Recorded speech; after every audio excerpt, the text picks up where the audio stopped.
Everyone relax, calm down. Before you hit me with your gum gatling, dropping a critique on One Piece is like one man charging an army led by Donald Trump, Putin, and Kim Jong-un. I have some points of contention to be made, and this is not going to be a One Piece manga is better nerd screaming, but to be honest, it's kind of true. Let me get into why. I understand getting caught up in the colors and the movement and the music and the animation, but the in-between cannot be forgotten. So let's jump right into the fray. For context, I caught up on episode 1000, which is pretty dope.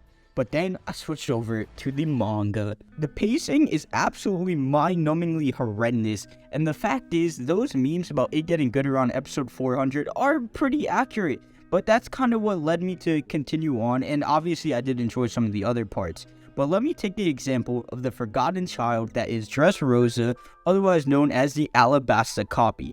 To start, Dressrosa is 102 manga chapters, and it is 118 episodes. Through strenuous research and scrolling through the data logs and typing it into Google, I found the average anime adapts around 1.5 to 2 chapters per episode. I know that ratio for One Piece may not seem that bad, 102 to 118, but you're gonna have to look a little deeper into it. You're gonna actually have to use your brain for a second here. Now, even though it is 102 manga chapters to 118 episodes, it is not adapted at a concurrent rate. At a steady pace, that may seem somewhat okay. But the issue is, throughout Dressrosa, there is someone who did the research and found that at some points it was being adapted at 0.5 chapters an episode. That is absolutely insane. You know how slow that is? You know how little that makes sense? A manga chapter for One Piece is about like 15 to like 18 pages. You know how crazy it is to only adapt 7 pages of a manga? That is actually impressive. How slow they managed to adapt it and drag things out. So how did they accomplish this great feat? Drawn out stares, really long clashes while staring, letting the audience stare into nothing, really long recaps, which we all love, elongating fights, and the worst, in my opinion, and my least favorite of all, adding fodder fights that no one wants to see. No one wants to go in Crunchyroll or whatever website you use to watch anime and watch Luffy punch a bunch of mindless goons that you know are not going to accomplish anything. All it is just a waste and fill of time watching Luffy hit all these floods of enemies, and you have to watch almost all the characters hit floods of enemies that you know aren't going to do anything, and these fodder characters are just added to mix into the story. It was such a bummer in Wano when all the samurai were essentially turned into fodder. And another thing that they used to elongate it is something like adding a bunch of stairs or this weird progression. Like, for example, in Wano, like the BS reasons as to why Luffy couldn't get up to the roof immediately, and you had to go through the whole process of going through every level. It's just like they use the roof and hype up that Kaido's on the roof, Big Mom's on the roof, and then all of a sudden we have to wait. And it's just like, I understand building anticipation, but like, come on,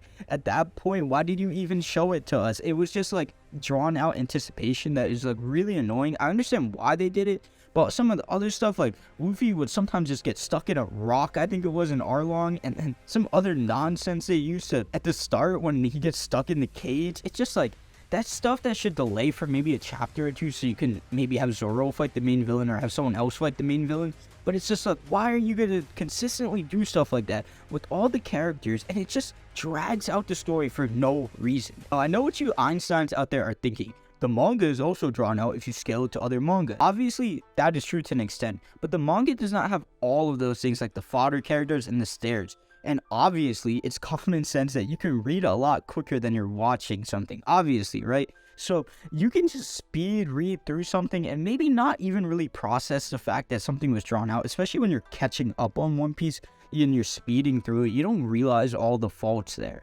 I know I'm making it seem like the manga is way better. It obviously has its issues. One Piece just has slow pacing. But there's some other things like the paneling can be really bad and a lot of text boxes. Like, bro, no one wants to read that. Like, if it was real life, you would hit them with the, I'm really happy for you, or sorry you have to go through that, bro, but I'm not reading that. If I wanted to read a book, we'd just pick up Harry Potter, and that's what it feels like sometimes with One Piece. Obviously, it's not terrible, but it can be a little annoying. Now, I know what the main point of contention is that everyone's going to say the fights are obviously going to be better in the anime, especially in Wano. They've really taken a step up, and I think to just reach that industry standard that Demon Slayer and JJK and Chainsaw Man are hitting, like, the animation and some of the parts are absolutely incredible, and they've been killing it animation-wise. Definitely want to give them their props there. And Oda, he's okay at drawing the fights, and sometimes it's really good, and sometimes it's kind of meh. but in the early pre-time skip, there was a lot more unique moments in the fights, and there's a lot more creativity there that is highlighted a little bit better in the manga form, but obviously the animation is still better. But ever since the introduction of hockey, I definitely think the anime is way better. Like, seeing a clash when you're reading it isn't as impactful as when you're watching it and then you hear, like, the internal thoughts and everything. It's just way better that way, a clash, like a hockey clash, in anime than it will be in manga. But that kind of is just how it's going to be. And obviously, nothing is going to compare to when you see that crazy animation, you hear that soundtrack, and then obviously it's the character you've just been on this insane journey with. So obviously in that moment, it just hits way better when you're actually watching it than when you're reading it. I was alluding to it earlier, but the reason that people aren't really bothered is like the time you spend with these characters is so much. Like, you spend so much time with these characters, especially up to this point, and you really care about their journey. So sometimes, yeah, maybe the pacing is really bad, but you just enjoy seeing them. It's kind of weird. You kind of develop this Stockholm syndrome with One Piece. And then when you watch other anime, it's like seeing the sky for the first time. It's insane to see normal pacing compared to One Piece pacing. And I'm sure all of you have experienced this, like going back and forth between One Piece and other shows. It's definitely like an adjustment where you're like, wait, something can move this quickly? The moments in the anime often live up to the hype too. And it's like a net positive experience when you're watching the anime where you're like, yeah, I had to deal with all that weird in between, but the end was so good.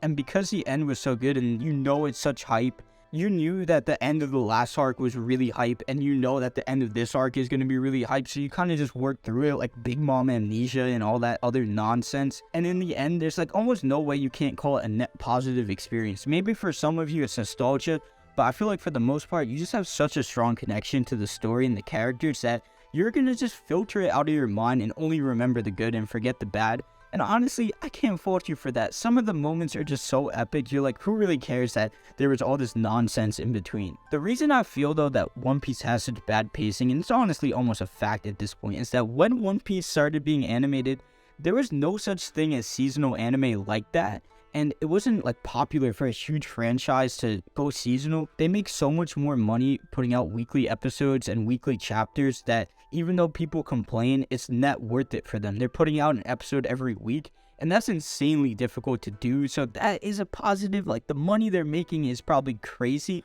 and they had to have calculated the fact that maybe it wouldn't be the same if they went seasonal. And you have to consider things like Demon Slayer is going crazy, JJK is going crazy, Chainsaw Man is crazy, and pretty much every other anime coming up now is seasonal. And I wonder if they're considering it. Imagine if like UFO Table had the time, what they did with Demon Slayer for like that Wano, what they would do. You know how crazy it would be? Who cares how many seasons it would be? It would look epic. But I don't know, maybe the net community and maybe even myself would like the weekly better. It's just like, obviously it's only like 80 or so chapters ahead of the manga, or maybe less, I think like 60. It would be very difficult for them to up the pacing and not catch up to the manga. And there's some big franchises that have gone seasonal. We saw Bleach went seasonal, and the unlovable son of Naruto, that is Boruto, is considering going seasonal. I don't know if it's confirmed. It might be confirmed that they're going seasonal. It would just create really insane animation. Imagine if UFO Table had a season, or MAPPA had a season to make all of Roof Piece. You know how crazy that would be? I think something that would be really cool would be if they were reanimating all the past arcs through like a seasonal format, with like MAPPA animating like starting from the beginning of One Piece, and whenever it catches up, it catches up. Like, that would be pretty cool. I don't think it would happen, but obviously that would be epic. Can you imagine like Romanced on animated by MAPPA? It'd be pretty cool. Alabasta reanimated.